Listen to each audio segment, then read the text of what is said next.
The tram railway track. Yeah. You see how much work it takes to do the tracks?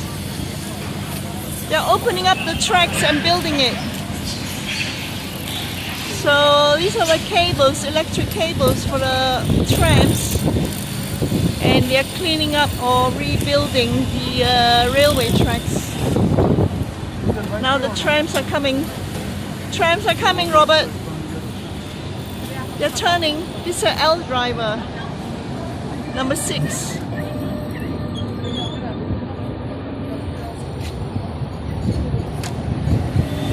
It's a junction where they close, right? So now this one has to go around. Look at that. Wow, look at that.